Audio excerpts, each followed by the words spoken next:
Buenos días, estimados amigos, y bienvenidos a un nuevo episodio de nuestros estudios de la Biblia, tratando de aplicar el conocimiento de las raíces hebreas para lograr un entendimiento algo más allá de lo que parece que está escrito.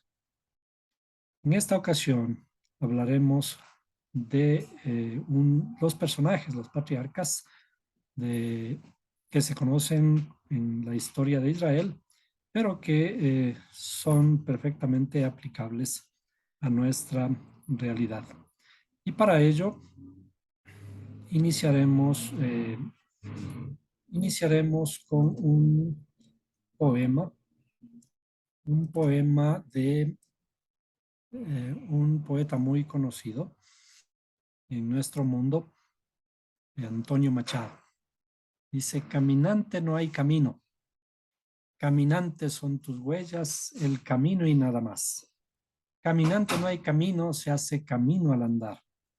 Al andar se hace camino y al volver la vista atrás, se ve la senda que nunca se ha de volver a pisar. Caminante no hay camino, sino estelas en la mar. En realidad, este poema nos sugiere no está hablando de los caminos físicos, sino de nuestra propia vida. En nuestra propia vida nosotros tenemos que atravesar, enfrentarnos a un único camino, el camino de la vida. Y este camino de la vida es el camino, el sendero que vamos transcurriendo a lo largo del tiempo y cada día. Y cuando lo caminamos, en realidad ya no vamos a tener la oportunidad de volver atrás. Todo lo andado y ya se andó. Y cada día es una nueva experiencia, pero los caminos fueron puestos para tener nuevas experiencias y llegar a nuevos lugares, porque cuando caminamos, cuando salimos, eh, esos nuevos lugares nos dan una nueva perspectiva de la realidad. Cuando nosotros, por ejemplo, que nacimos aquí en este país, salimos al exterior, comenzamos a mirar el mundo de una forma diferente. Nos damos cuenta que afuera a veces ni siquiera nos conocen, ni siquiera saben en dónde está el Ecuador. Y nosotros afuera no somos prácticamente nadie, somos desconocidos. Así que esta mirada desde afuera nos cambia la perspectiva, nos cambia la forma de ser y nos motiva a nosotros a mostrarnos al mundo, a mostrar lo que somos. Muchos tienen la perspectiva cuando saben de que el Ecuador se encuentra en la mitad del mundo, creen que aquí todos somos indígenas. Y bueno, de alguna forma sí debería ser así, pero ya han pasado 500 años y nosotros hemos cambiado sustancialmente nuestra forma de ser. Somos realmente una mezcla, una gran mezcla de muchas culturas, primariamente de la cultura de los españoles que vinieron a conquistar nuestras tierras. Pero ¿qué tiene que ver esto con lo que dice la escritura? En la escritura nosotros vemos a muchos caminantes y el primero de ellos es el patriarca Abraham. Para ello vamos a mirar las escrituras y comenzaremos por un verso que es muy conocido desde el punto de vista cristiano, que se llama la Gran Comisión. Cuando Jesús, el personaje que nosotros conocemos con el nombre de Jesús, que en realidad en hebreo es Yahshua, el maestro, después de la resurrección y ya el momento de la ascensión, les da una gran comisión a sus discípulos y les dice: id por todo el mundo y predicad el evangelio a toda criatura. El que crea y sea bautizado será salvo, pero el que no crea será condenado. Y estas señales acompañarán a los que han creído En mi nombre echarán fuera demonios, hablarán nuevas lenguas, tomarán serpientes en las manos y aunque beban algo mortífero, no les dará daño. Sobre los enfermos pondrán las manos y se pondrán bien. Voy a repetir los dos primeros versos, tratando de darle un sentido, algo diferente al texto literal, a la traducción, mejor dicho, al español. Eh, Siempre trato de resaltar que el texto de todos los evangelios, de todos los libros, de lo que llamamos el Nuevo Testamento, son textos hebreos y deben haber sido escritos en hebreo, aunque no tenemos bajo ninguna perspectiva, en ningún lugar tenemos los textos hebreos, pero sí tenemos los rastros de que estos textos son de origen hebreo y por lo tanto deben haber sido escritos en hebreo. Id por todo el mundo, en hebreo es olam, y anunciar las buenas nuevas a todas las criaturas. El que crea y sea sumergido será salvo, pero el que no crea será condenado. Cuando vemos el término bautizado, en realidad utilizamos una palabra que en el griego tiene una connotación de más bien ser hechizado. Realmente es así. Vamos a mirar en Marcos 16:15, perdón, este es Marcos 16:15, en Mateo 28:19, que es otra, 28:19, que es otra de las escrituras que hablan de este mismo propósito. Dice, id pues y haced discípulos de todas las naciones, bautizándolos en el nombre del Padre y del Hijo y del Espíritu Santo, enseñándoles a guardar todo lo que os he mandado. Y aquí yo estoy con vosotros todos los días hasta el fin del mundo. En la misma forma, voy a repetir. Dice, id pues y haced discípulos de todas las naciones, sumergiéndoles en el nombre del Padre y del Hijo y del Espíritu Santo, enseñándoles a guardar todo lo que os he mandado. Y he aquí yo estoy con vosotros todos los días hasta el fin del mundo. El término bautismo significa sumergirse en el agua. Por lo tanto, sumergiéndolos en el nombre, es decir, lo que hay que bautizarnos, en lo que hay que bautizarnos, además del rito religioso de sumergirse en el agua, hay que sumergirnos en el nombre. Y el nombre, el conocer el nombre, esto es un asunto de realmente mayor conocimiento, no solamente un hecho de sumergirse en el agua y con eso ya estamos. No es solo el hecho de entrar pecadores secos y luego salir pecadores mojados, sino que es una transformación continua. Sumergirse en el nombre significa sumergirse en un camino. ¿Por qué sumergirse en el camino? El mismo Mesías dijo, yo soy el camino, la verdad y la vida. El camino que hay que andar. Y ese camino es justamente el camino de la vida, el sendero del árbol de la vida. El sendero del árbol de la vida que tenemos que atravesar en esta vida. Y para ello vamos a saltar ahora a el capítulo de Hechos 7:1.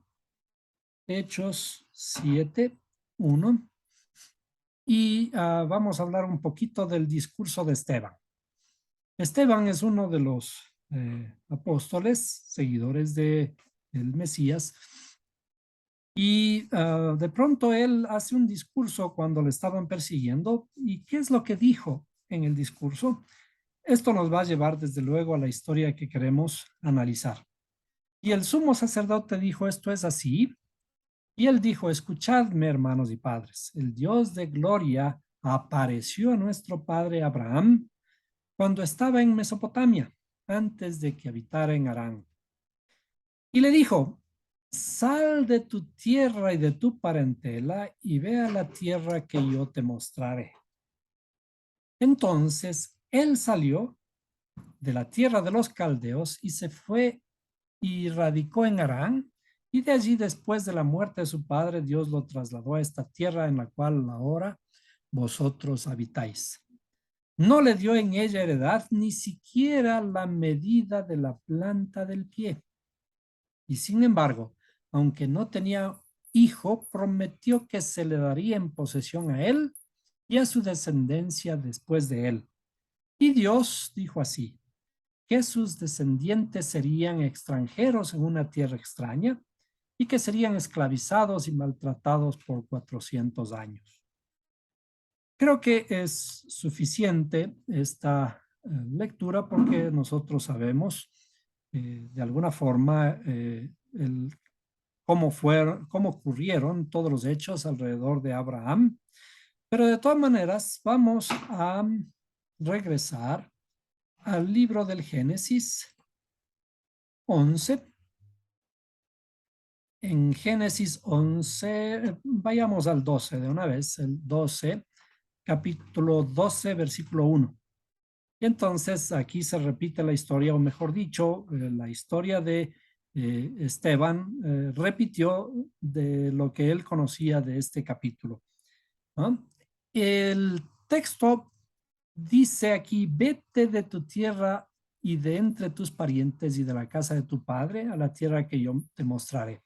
En realidad, el texto en hebreo tiene la siguiente connotación, el siguiente significado. Dice, ve por ti de tu tierra y de tu parentela. Ve por ti. Es decir, hay algo en esta travesía que tiene que ver con su propia transformación. Es decir, el viaje de Abraham es un viaje de transformación interna que es realizado por el personaje. Vamos a ver cuántos años se demora, pero en realidad vamos a comenzar enfatizando en el hecho de que este patriarca Abraham y así como sus hijos Isaac y luego Jacob son prototipos o son lo que en la terminología hebrea se conoce como arquetipos. Arquetipos significa modelos de nuestra interioridad. Es decir, aquí hay un modelo que nosotros podemos utilizar para comprender la transformación interna que tenemos que realizar. Y dice, haré de ti una nación grande y te bendeciré y engrandeceré tu nombre y serás bendición. Recuerden, siempre hablamos de alrededor del nombre. El nombre es un asunto importante y mucho más importante todavía en relación con el creador. Acuérdense que tenemos que sumergirnos en el nombre del creador, y esto es el significado del bautismo. Bendeciré a los que te bendigan y al que te maldiga, maldeciré. Y en ti serán benditas todas las familias o las naciones de la tierra. Y dice, entonces Abraham, que en ese tiempo todavía se llamaba Abraham, Abraham se fue tal como el Señor le había dicho y Lot fue con él. Y Abraham tenía 75 años cuando partió de Harán. La primera cosa que vamos a anotar por allí es de que Abraham tenía 75 años cuando partió de Harán. Para ser un poco más rápido en relación a este tema de la edad de Abraham, cuando se produce el sacrificio de Isaac, la historia del sacrificio de Isaac, luego bajan Abraham e Isaac del monte, se dan cuenta de que Sara, la madre de Isaac, había muerto. Y la escritura relata que a Sara murió a la edad de 137 años. Uh, perdón, 127 años. 127 años la edad de Sara, y Abraham, por lo tanto, tenía 10 años más, 137 años. Si es que Abraham cumple el ciclo de esta transformación, vamos a poner como referencia porque ocurre algo después de Abraham, Isaac ya se casa a esa edad de 37 años, el hijo era 37 años. Por lo tanto, ¿cuántos años ocurren en los viajes de Abraham desde que sale de Harán hasta que se cumple todas estas travesías en la tierra de Canaán? Son en realidad 60 años. ¿Qué son 60 en la terminología hebrea? Vamos a, por un momento, a escribir esto por aquí. Siempre que analizamos números, estos números están relacionados con la escritura, con el alfabeto hebreo. Entonces, vamos a dibujar una letra Samej. Una letra Samej es una cosa redonda y esta letra Samej, ¿sí? La letra Samej significa círculo, círculo infinito. El círculo infinito es el círculo de nuestras vicisitudes. Todo en la vida es circular, todo en la vida es cíclico.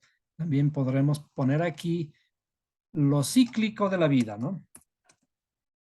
Nos recuerda que la vida es un ciclo que da vueltas y vueltas y vueltas. ¿Por qué? Porque todo da vueltas, el día, el sol, la luna alrededor, aparentemente alrededor nuestro, están dando vueltas siempre, todos los días. Entonces, toda la vida es un ciclo. Nuestros caminos son un ciclo. Los caminos de Abraham fueron un ciclo de transformación interna para lograr determinar qué es lo que ocurre con esta transformación de Abraham. Vamos a recordar lo que hasta aquí hemos estado analizando, que nuestra alma se puede representar, está psicológicamente representada de esta forma. Por ahora vamos a representarla con estos dos grandes círculos y los voy a separar un poquito. ¿Bien? Esto de arriba es la cabeza. Entonces vamos a poner aquí la cabeza. Son nuestras facultades intelectuales. ¿Bien? Las facultades intelectuales. Y luego aquí lo que ahora vamos a comenzar a estudiar son las facultades emotivas. Emotivas. Estas facultades intelectuales se unen a la cabeza mediante un cuello. Entonces aquí vamos a dibujar un cuello y es una estrechez. Es decir, para que nuestra inteligencia logre conectarse con nuestras emociones, aquí hay un embudo que es el cuello. Entonces, este cuello es nuestro embudo por donde tiene que atravesar o estrecharse nuestras facultades intelectuales, nuestra sabiduría, nuestro conocimiento, nuestra inteligencia, tiene que llegar hacia nuestras facultades emocionales. Y desde luego, también al revés. Si nuestras emociones quieren conectarse con la inteligencia, aquí encuentran un cuello de botella. Este cuello en realidad está formado por algo que se conoce en nuestra fisiología. Dijimos Nuestros dos hemisferios están conectados en la parte de atrás por un cuello, por una parte fibrosa eh, que los une, hace estas interconexiones entre estos dos hemisferios. Aquí lo vamos a dibujar como algo que está en construcción,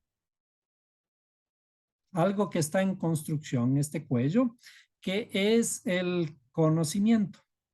El conocimiento, vamos a dibujarlo también de esta forma, así, para que podamos darle un poquito más de contraste. Este cuello es el conocimiento, entonces vamos a poner aquí el conocimiento. Es nuestro cuello de botella, la, el lugar en que se interconectan las facultades intelectuales y emotivas. Decíamos que este cuello está en construcción. ¿Por qué? Porque todavía no conocemos mucho. Por ejemplo, para conocer al creador, tenemos cierto conocimiento, pero ese conocimiento no es suficiente todavía. Tiene que irse revelando de gloria en gloria. ¿Y qué es lo que tenemos que hacer? En realidad, tenemos que viajar. Hemos visto que en las clases anteriores dibujamos aquí, um, dibujamos aquí, perdón, yo le había dibujado de otro color. Dibujamos aquí la sabiduría y el entendimiento. Y estos son el principio padre, debería en realidad ponerle así, el principio padre, que es la sabiduría. Y luego acá el principio madre, el principio madre, que es el entendimiento o la inteligencia. Estos dos, cuando decimos padre y madre se juntan para naturalmente tener un hijo. Son padre y madre porque tienen hijos. Entonces, este hijo es el conocimiento. Vamos a dibujarle aquí, vamos a escribir aquí que es el hijo, el principio hijo.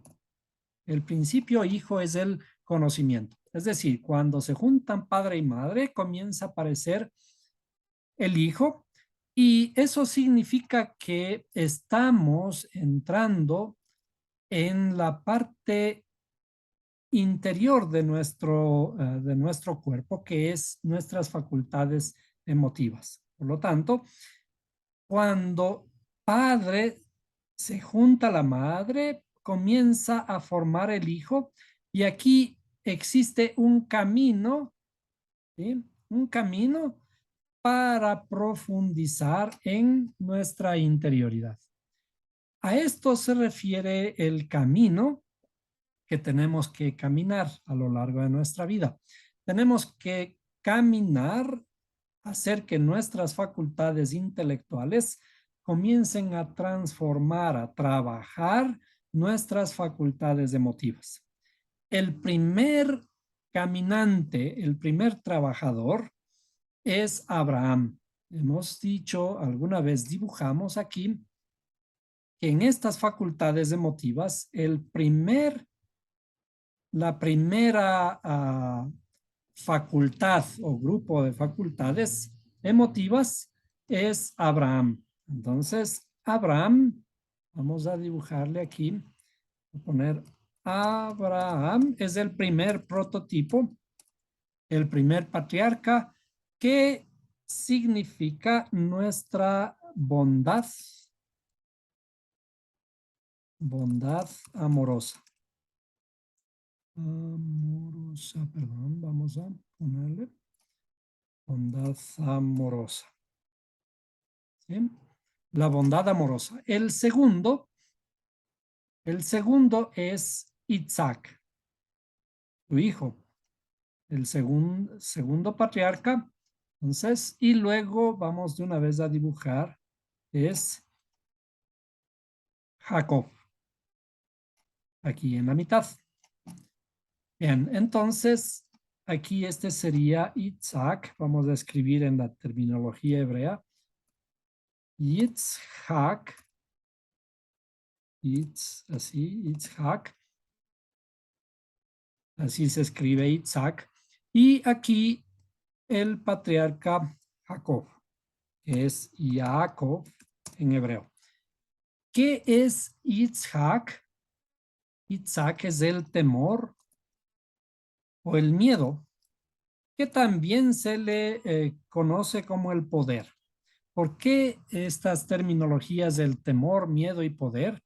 Porque en realidad en el inicio de nuestra transformación, estas facultades emotivas están desorganizadas, desordenadas, como en el verso en la Biblia que dice, y la tierra estaba desordenada y vacía. El que quiere poder, ¿por qué quiere poder? Quiere poder por miedo. Es decir, contrarresta su miedo adquiriendo poder. Pero aquí el patriarca Isaac nos enseña que el miedo reirá. Es decir, cuando le iban a poner su nombre a Isaac, su madre se rió y de allí viene el nombre. ¿Por qué le pusieron Isaac? Porque el miedo reirá. Esto es naturalmente su profecía, su acción profética que debe tener Isaac acerca de su propia interioridad. Tiene que transformar su miedo y es otro de los arquetipos nuestros que tenemos que transformar nuestro miedo en algo positivo. Cuando aparece Jacob, Jacob está en la mitad de estos dos. Vemos a lo largo de los viajes de Abraham, Abraham finalmente culmina estos viajes con lo que se conoce como el sacrificio de Isaac, que en realidad no es el sacrificio, sino la atadura de Isaac. Estos dos, cuando Abraham ata a Isaac, lo que está haciendo es juntarse, juntando la bondad amorosa al miedo. ¿Por qué? Porque, ¿qué dice la escritura? Porque el amor transforma el temor. El amor transforma el temor, echa fuera el temor. Entonces, lo que está hablando cuando el amor echa fuera el temor, está recordándonos esta historia de Abraham atándose a Isaac. Es decir, los dos, la una facultad, la bondad amorosa, cuando no tiene límites también es mala. El extremo de la derecha es malo. El extremo de la bondad y del amor son malos. Tienen que aprender a limitarse. ¿Cuál es el límite? El límite es Isaac, que entre los dos tienen que fundirse y esta fusión produce un equilibrio y el equilibrio es Jacob. Jacob es conocido como la belleza desde este punto de vista del árbol de la vida. La belleza o el equilibrio. Es decir, se trata de lograr un equilibrio interior. Para ello, estamos en este momento revisando la historia de Abraham. Abraham es el primer patriarca que atraviesa, a eso se le conoce como el hebreo, el del otro lado, que cruzó el otro lado, que atraviesa desde las facultades intelectuales hacia las facultades emotivas. Es decir, el primer viajero que decide viajar en la tierra. A esto de aquí se le conoce como la tierra o el mundo. Y en este mundo existen las 70 naciones. De paso ya vamos conociendo la terminología hebrea de las 70 naciones. Cuando vimos en el verso que dice, id por todo el mundo y predicad a las naciones, las primeras naciones a las que hay que predicar son nuestras propias 70 naciones internas. Y luego veremos cómo se efectúa este proceso. Pero en todo caso, en las clases anteriores vimos que los grandes desastres que ocurrieron en el Edén, y luego el desastre de Noé es un desastre en el intelecto. Es decir, tratando de organizar nuestro intelecto. ¿Para qué? Para que una vez organizadas nuestras facultades intelectuales, ahora somos capaces de bajar, cruzar este cuello y comenzar a trabajar nuestras facultades emotivas y lograr transformar las naciones del mundo. Es decir, Abraham en la antigüedad ya cumplió este mismo precepto cuando vemos en el libro de Mateo y el libro de Marcos que dice, id por todo el mundo y predicad a las naciones para que se sumerjan en el nombre. Sumergirse en el nombre es sumergirse en el conocimiento del camino de transformación interior. Es decir, esto que nosotros habíamos mencionado desde clases atrás, que relacionando con este árbol de la vida, el nombre del creador se encuentra aquí. El nombre del creador es Yud, luego la letra Hei, luego Baf en todas nuestras facultades emocionales y al final la otra Hei. Es decir, este es el camino de transformación interna en el que tenemos que sumergirnos. Sumérjanse en el nombre. ¿Para qué? Para conocer qué es lo que tenemos que hacer, qué es lo que tenemos que hablar, qué es lo que tenemos que transformar en el mundo. Si transformamos nuestro mundo interior, vamos a transformar el exterior. ¿Cómo transformamos? ¿Cómo hacemos eso? Practicando. Por ejemplo, una de las prácticas que comenzamos a hacer es dar caridad. La caridad en hebreo se le conoce como tzedakah. Tzedakah en hebreo. Tzedakah viene de hacer justicia. En realidad es hacer justicia. ¿Por qué?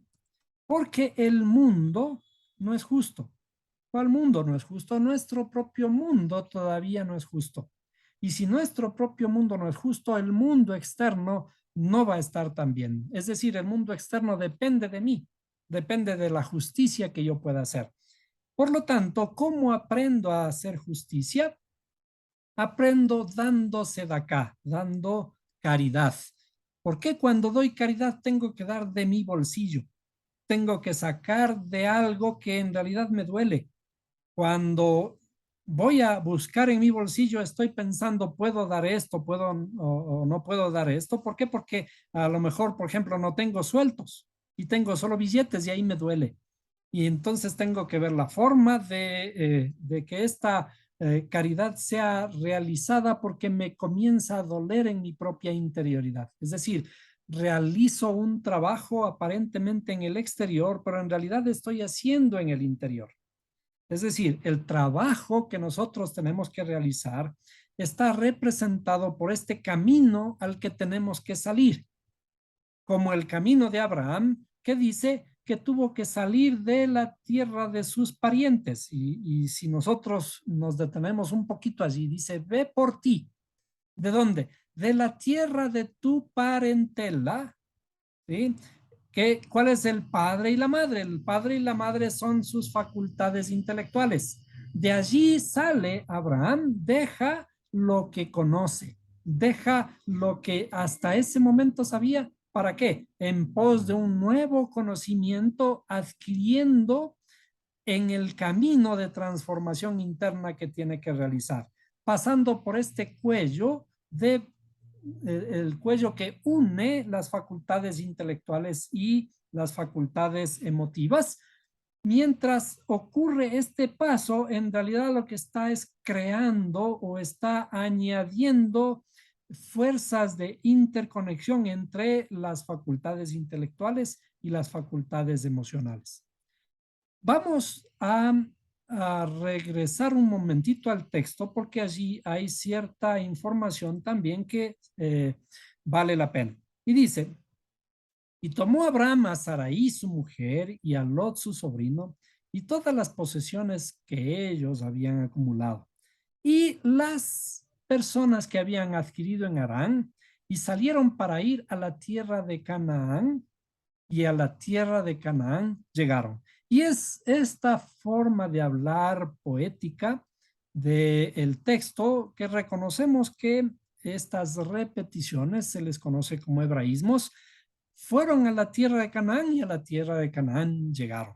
Pero siempre que hay esta repetición, nos debe obligar a revisar porque hay algo escondido allí.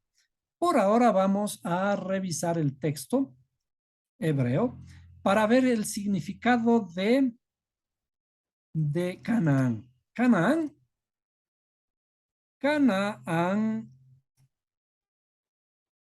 el significado de la palabra, de acuerdo al diccionario Strong en español, dice Canaán es humillado. Y vamos a ir a la palabra Caná, que es el origen de la raíz de esta palabra Canaán. Y habla de, perdón, vamos a ver, perdón, humillado, Canaán, y aquí dice propiamente doblar la rodilla, humillar, desterrar. Aunque aquí no me aparece el texto, Canaán significa también mercachifle. Mercachifle, el término de mercachifle es un término de, digamos, algo despectivo de un mercader que vende cualquier cosa. Este mercachifle, para poder vender todo lo que puede vender, tiene un don de convencimiento, un habla que convence a todos los que le escuchan. Es decir, tiene una agilidad de convencimiento a través de palabras y esas palabras inclusive pueden ser dudosas. Por eso el término algo despectivo de mercachifle.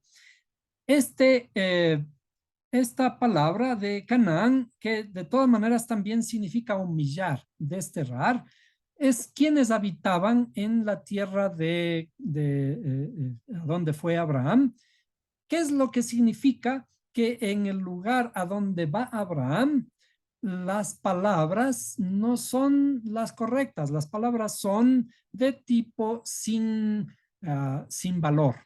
Un mercachifle es alguien que vende cosas, cualquier cosa y convence, pero a veces puede convencer simplemente por hablar y hablar mal.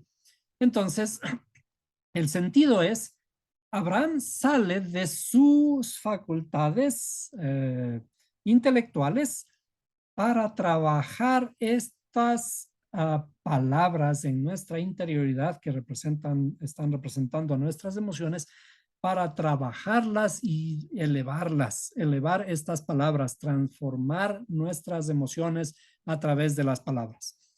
Como hemos visto, que el método de transformación interior a través de la transformación de la palabra es ese método reciclado porque cuando hablamos, escuchamos. Es decir, para rectificar nuestra habla tenemos que hablar. A esto se refiere el verso que dice, si confesares con tu boca. Es decir, si confesamos con nuestra boca, estamos hablando lo que tenemos dentro. ¿Para qué? Para rectificar y transformarla por medio nuestro oído. Y por esto, todo esto se relaciona desde luego con la escritura cuando dice, escucha Israel, escucha Israel, el Señor vuestro Dios, el Señor es uno. Escucha en el sentido de que tenemos que transformar nuestra habla por medio de escuchar.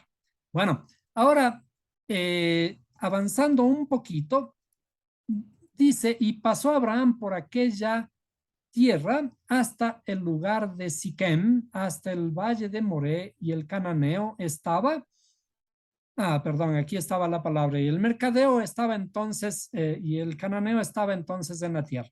Cananeo, como vimos aquí, el cananita es el famoso mercachifle. ¿Sí? Mercachifle que representan estos cananitas. En realidad, las historias todas están relacionadas con la transformación del habla. estos mercachifles que son los que hablan por hablar, digamos, por convencer. Pero para tener una idea de que todo esto está relacionado a lo que acabamos de ver, dice, y pasó Abraham por aquella tierra hasta el lugar de Siquem. Siquem, ¿qué es? Aquí aparece Siquem simplemente como un lugar en Palestina y esta palabra Shekem en hebreo tiene su raíz en el significado de cuello. Cuello entre los hombros como el lugar de llevar las cargas. Sí, dice figurativamente estribaciones de un monte, o también ya los sinónimos de esta palabra, el consentimiento, la espalda, fuga, hombro, parte. Entonces, cuando llegaron a Shikem, están hablando de que tienen que atravesar este embudo, este cuello, que es lo que estábamos viendo nosotros, que cuando Abraham viaja, tiene que atravesar un cuello para llegar a nuestras facultades emotivas. Es decir, este cuello significa de todas maneras una estrechez. La estrechez es el símbolo de nuestros viajes. Cuando nosotros viajamos, nos vemos obligados a restringir nuestras comodidades. ¿Por qué? Porque ya no estamos en casa. Ya tenemos que comer lo que nos den, lo que hay allí. Ya tenemos que dormir en donde podamos dormir. Ya tenemos que esforzarnos. Ya tenemos que inclusive caminar a veces más allá de lo que podemos porque el lugar no es propicio para dormir.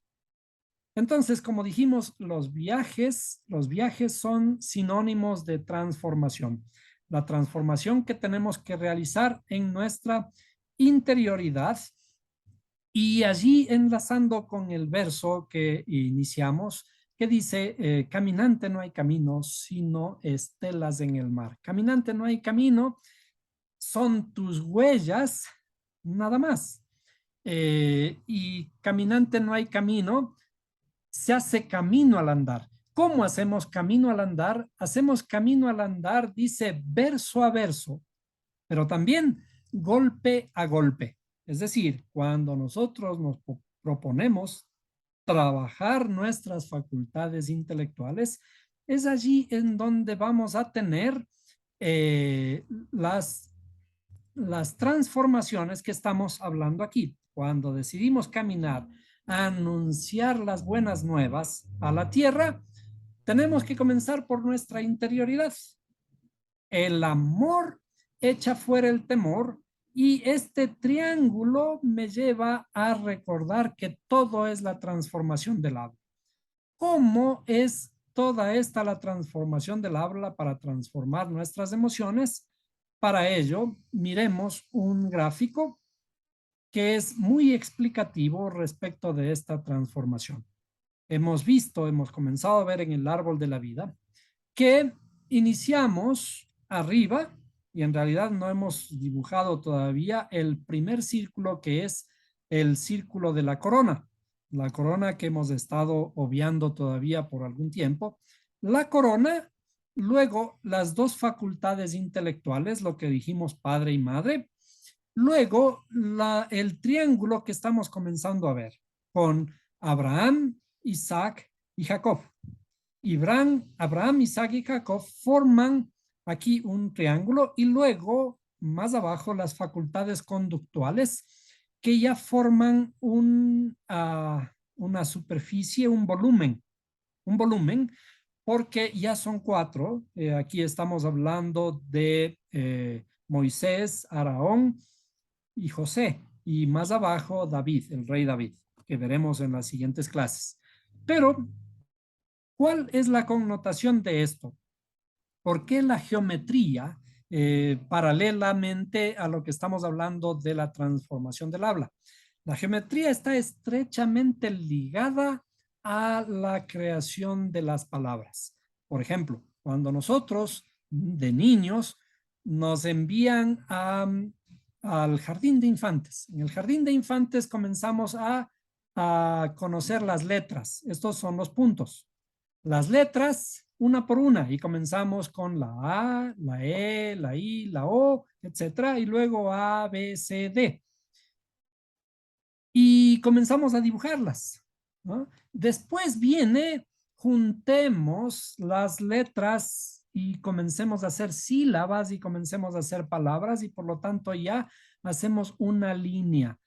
Comenzamos con las letras que son puntos y ahora comenzamos a hacer palabras. Las palabras ya son la unificación de dos letras para formar una sílaba y las sílabas comienzan a formar palabras. Pero las palabras no significan todavía mucho. Cuando las palabras comenzamos a darles forma, a hacer una oración, a estructurar una oración con un sujeto, un verbo y un predicado, ya comenzamos a dar ideas y estas ideas son como una superficie que eh, va avanzando en la estructuración de nuestro pensamiento. Ya comenzamos a estructurar nuestro pensamiento para que podamos hablar. Y finalmente, cuando ya sabemos estructurar las ideas, ya hemos escrito ciertos párrafos, varios párrafos, ya creamos una página. Luego, el conjunto de todas esas páginas se forma un volumen, que es lo que nosotros conocemos como libro. Este libro ya es el conjunto de varias ideas estructuradas de tal forma que involucran una idea general que queremos transmitir a lo largo de todo el libro, pero que involucran muchas historias y muchas definiciones, muchas sentencias, muchas oraciones, variedad de pensamientos todos que conllevan a la formación de una macroidea que el libro contiene para dar a conocer al mundo. Es decir, nosotros nos mandan a predicar, nos mandan a anunciar las buenas nuevas. ¿Cómo anunciamos las buenas nuevas? Naturalmente con palabras, las palabras que conocemos de la palabra de Dios, es decir, todo está estrechamente enlazado. La palabra de Dios que tenemos que transformar, que tenemos que predicar, anunciar en el mundo las buenas nuevas de salvación, tienen que haber pasado por el filtro interno nuestro de la transformación interna en nuestra propia interioridad, pero eso debe haberse eh, transformado en la misma forma desde un punto a una línea hacia una superficie y luego hacia un volumen. Y si nosotros miramos este triángulo que hemos estado formando aquí, hay un crecimiento en nuestra interioridad. ¿Un crecimiento de qué? Un crecimiento de la palabra, un crecimiento de nuestra forma de hablar, una transformación de nuestras palabras. Y a esto se refiere el viaje de Abraham. Los 60 años del ciclo de su propia vida, toda su vida, en transformar todas sus facultades emotivas mediante la transformación de la palabra. ¿Y qué vemos nosotros aquí en este triángulo? En el triángulo, si vamos sumando, primero es un punto arriba, luego tenemos padre y madre, serían dos, y luego tenemos el triángulo de Abraham, Isaac y Jacob, que serían tres. Y finalmente tenemos cuatro facultades pragmáticas o facultades de comportamiento que conforman este volumen y por lo tanto aquí ya tenemos la última línea de un triángulo de cuatro que equivale a tener 10. ¿Por qué el número 10 aparece aquí? Estamos hablando justamente de los 10 mandamientos como aparece en la escritura, los 10 dichos de la creación, las 10 aserciones desde la terminología hebrea de cómo el creador crea su mundo. El creador crea su mundo o crea nuestro propio mundo interior aquí con la transformación de nuestra habla. Recuerden que el creador sigue siendo creador. El creador sigue haciendo su creación, sigue creando su creación. El creador no ha terminado aún la creación. No es que el creador ya hizo los cielos y la tierra en los 6 días y el séptimo descansó, sino que el creador está creando su creación en estos 6 días y estamos al final del sexto día para llegar al séptimo día de la completitud, del perfeccionamiento de esta creación, y somos nosotros los que estamos cumpliendo, somos la mano del Creador que está completando esta creación. El Creador está creando y está creando también en nosotros y con nosotros. Por ello es que nosotros tenemos que salir a predicar, a anunciar el evangelio, las buenas nuevas. Y estas buenas nuevas, mientras comenzamos a anunciar, estamos transformando también nuestra interioridad. Porque como Abraham, cuando salimos de Harán, salimos de un pueblo de idolatría y todavía no conocemos en realidad a dónde tenemos que llegar.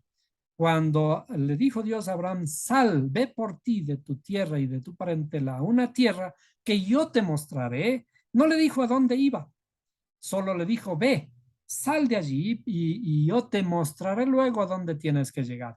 Entonces, Abraham, el padre de la fe, fue movido a salir de su esquema, de su estructura interior, hacia algo nuevo, desconocido. Y ese algo nuevo, desconocido, tenía que irlo construyendo en el camino.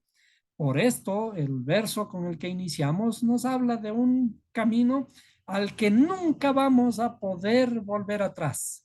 Nuestra vida es ese camino diario, el camino que tenemos que ir construyendo nuestra propia identidad, pero ese camino ya no lo vamos a poder volver atrás, ya no podremos regresar, porque así es, somos en la vida lo que antes fuimos, más nuestra transformación de hoy. Pero esa transformación de hoy, ahora yo soy nuevo. Ese quién fui yo ayer, ya no soy hoy. Hoy soy una nueva persona, como dice la escritura, una nueva criatura. Pero lo que soy hoy, inclusive mañana ya no lo seré. Mañana seré uno nuevo, porque de gloria en gloria tengo que ir en ascenso del conocimiento, transformando nuestra interioridad. Y esa es una de las paradojas, la paradoja de que tengo que salir a anunciar las buenas nuevas, pero todavía no conozco de esas buenas nuevas. ¿Cómo conozco? Precisamente saliendo, precisamente dando, haciendo justicia en el mundo. A eso se refiere la sed acá. Dar sin esperar recibir nada a cambio, hacer justicia en el mundo porque el mundo es injusto y yo fui puesto aquí para hacer justicia, y esa justicia que hago en el mundo me retorna a mí y yo mismo soy transformado. Entonces, cuando el apóstol Esteban estaba refiriéndose a Abraham, el padre de la fe, él estaba recordando este proceso de transformación interna. Naturalmente, que quienes le escuchaban en ese tiempo no le entendieron, creyeron que estaba loco, estaba anunciando a un Mesías que no debía existir y por lo tanto le apedrearon. Naturalmente que también esta historia se debe entender en la profundidad de la escritura, porque recuerden que cada aspecto en la Biblia tiene una razón de ser. Por ejemplo, ¿por qué las piedras le lanzaron a Esteban? Porque las piedras tienen un significado bastante más profundo, que es la unificación del Padre con el Hijo. Y que eso veremos a su debido tiempo, luego de que conozcamos algunos aspectos adicionales de la escritura. Hasta aquí entonces la clase de hoy.